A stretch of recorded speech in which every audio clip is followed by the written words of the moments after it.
कक्षा 11वीं विषय गणित अध्याय 10 सरल रेखाएं। सरल रेखा क्या है? इसमें सबसे पहले हम देखते हैं दो बिंदुओं के बीच की दूरी का सूत्र ज्ञात करना। ये निर्देशांक अक्ष है, एक्स डैश अक्ष, वाई और वाई डैश अक्ष है। इस अक्ष पर कोई दो बिंदु, एक बिंदु P, दूसरा बिंदु Q है। P का निर्देशांक x1 y1 और Q का निर्देशांक x2 और y2 है। माना निर्देशांक अक्ष पर दो बिंदु P x1 y1, Q x2 और y2 हैं। x अक्ष पर बिंदु P से PM, x अक्ष पर P और M तथा बिंदु Q से x अक्ष पर Q और N लंब डाला गया। निर्देशांक की परिभाषा के आधार पर P का निर्देशांक x1 और y1 है, तो O से लेकर के M तक का दूरी x1 होगा और M से लेकर P तक की दूरी y1 होगा। इसी तरह से O से लेकर N तक की दूरी x2 होगा और N से लेकर Q तक की दूरी जो है y2 होगा।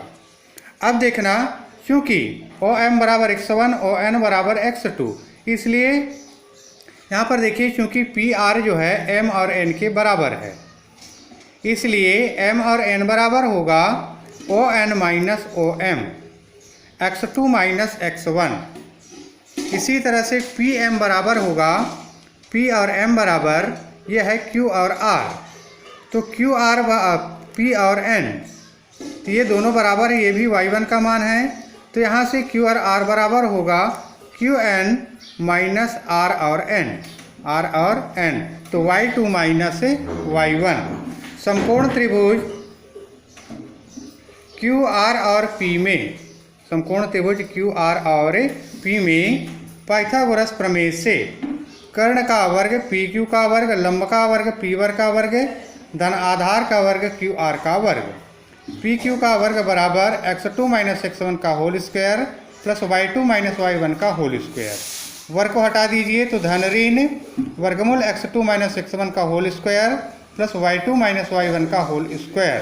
क्योंकि दूरी सदैव एक अदिश राशि होती है, इसलिए दूरी जो है सदैव धनात्मक होता है, तो दो बिंदुओं के बीच की दूरी PQ बराबर वर्गमूल x2 माइनस x1 का whole square plus y2 minus y1 का होल स्क्वायर। ये दो बिंदुओं के बीच की दूरी ज्ञात करने का सूत्र है। अगला आता है सेकंड नंबर, दिए हुए बिंदु को मिलाने वाली रेखाखंड को दिए हुए अनुपात में विभक्त करना। आपको दिया हुआ बिंदु है, दो बिंदु, उसको कोई मिलाने वाला रेखाखंड यदि उनको दिए हुए अनुपात में विभाजित करता है, तब ये दो प्रकार का विभाजन होता है। तो स्थिति फर्स्ट, जब बिंदु आंतरिक विभाजक हो। ये निर्देशांक अक्ष है, एक बिंदु A है, दूसरा बिंदु है P, इसका निर्देशांक x1 y1, B का निर्देशांक x2 और y2। इसका मतलब O से M तक की दूरी x1 और O से लेकर के N तक का दूरी x2 है। यहाँ भी लंब डाला गया, बिंदु A से OX अक्ष पर PM लंब है और इस रेखा पर AB पर कोई बिंदु P है जिसका निर्देशांक x और y है, तो P से OX अक्ष पर PQ लंब डाला गया और B से OX अक्ष पर BN लंब डाला गया। क्योंकि M और Q जो है A और R के समांतर है, तो MQ बराबर AR। इसी तरह से P और L जो है Q और M के समांतर है, तो ये दोनों की दूरी बराबर होगी।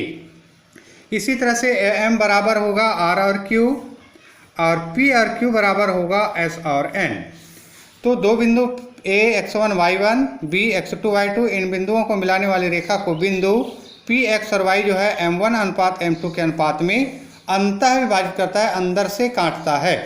क्योंकि P x और y है, अतः AP अनुपात PB बराबर M1 अनुपात A2 या AP बटे PB बराबर M1 बटे M2 निर्देशांक की परिभाषा से OM बराबर x1, OQ बराबर x, ON बराबर x2, AM बराबर y1, PQ बराबर y और BN बराबर y2।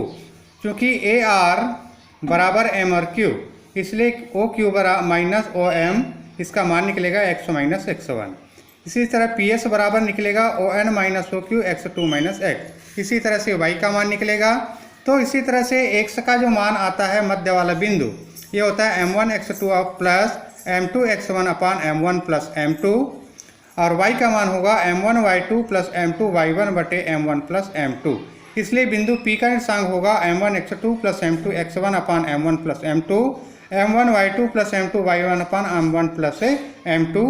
ये मध्य बिंदु के निर्देशांक होंगे जब विभाजक जो है आंतरिक विभाजित करता है तब।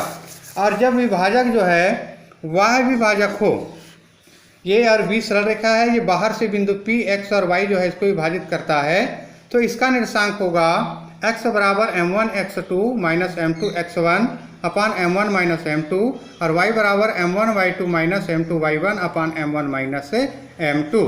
P के निर्देशांक होगा P m1x2 minus m2x1 m1 minus m2 m1y2 minus m2y1 upon m1 minus m2।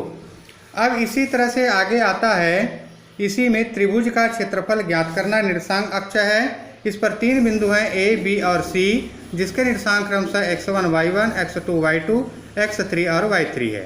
A से OX अक्ष पर AM लंब, B से OX अक्ष पर BN लंब और C से OS अक्ष पर CL लंब डाला गया।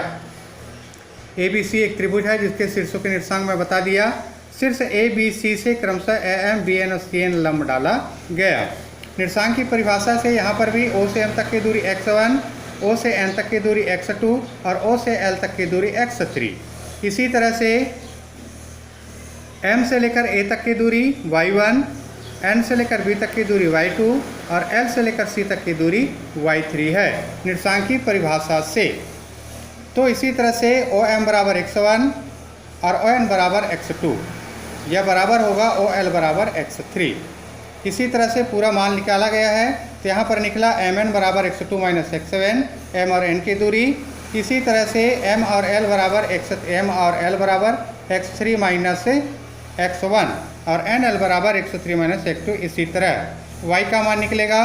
तो त्रिभुज का क्षेत्रफल, ये त्रिभुज जो है 2 समलंब त्रिभुजों में विभक्त हो जाता है। तो समलंब चतुर्भुज AMB और N एक समलंब चतुर्भुज का क्षेत्रफल धन BNCL का क्षेत्रफल, दोनों समलंब चतुर्भुज के क्षेत्रफल माइनस AMC और L, ये चतुर्भुज बना है, इसका क्षेत्रफल को घटा देना है तो त्रिभुज का क्षेत्रफल ज्ञात होगा। 1/2 x1 y2 minus y3 plus x2 y3 minus y1 plus x3 y1 minus y2। क्योंकि त्रिभुज का क्षेत्रफल धनात्मक होता है, ये त्रिभुज के क्षेत्रफल ज्ञात करने का सूत्र है। अब अगला आता है इसी में रेखा की प्रवणता या ढाल। निर्देशांक अक्ष पर कोई रेखा A और B है जो x अक्ष के बिंदु A पर प्रतिच्छेद करती है और x अक्ष के साथ थीटा कोण पर झुकी हुई है, जहाँ थीटा धनात्मक दिशा में वामावर्त मापा गया कोण है। तो कोण थीटा के स्पर्शा को प्रवणता कहते हैं। ये कोण थीटा बना है, इसके स्पर्शा या टेन मान को प्रवणता कहते हैं। एक अक्ष के साथ धन दिशा में बने कोण की स्पर्शा के बराबर होती है। तो प्रवणता को m अक्षर द्वारा दर्शाते हैं। तो m बराबर होता है टेन थीटा। यदि थीटा का मान न्यून कोण हो तो प्रवणता धनात्मक, एवं थीटा का मान अधिक कोण हो तो प्रवणता ऋणात्मक होती है। 2 बिंदु से होकर जाने वाली रेखा की प्रवणता, माना 2 बिंदु A, B पर क्रमशः x1, y1, x2 और y2 है। तो x से धनात्मक दिशा में थीटा कोण बनाती है, तो प्रवणता m बराबर होता है y2 माइनस y1 बटे x2 माइनस x1, या टेन थीटा बराबर होता है m2 माइनस m1 अपान 1 प्लस m1 इंटू m2। 2 रेखाओं के लिए प्रवणता का सूत्र होता है। शर्त होता है जब रेखाएं समांतर होती है तो थीटा बराबर θ2 या टेन θ1 बराबर टेन θ2 या m1 बराबर m2 होता है। जब 2 रेखाएं परस्पर लंबवत होती है तो टेन θ1 इंटू टेन θ2 बराबर ऋण 1 या m1 इंटू m2 बराबर ऋण 1 के बराबर होता है। ये सरल रेखा पर प्रवणता, बिंदुओं के निर्देशांक, बीच की दूरी ज्ञात करना और रेखाखंड को दिए हुए अनुपात में विभक्त करना और त्रिभुज का क्षेत्रफल ज्ञात करना।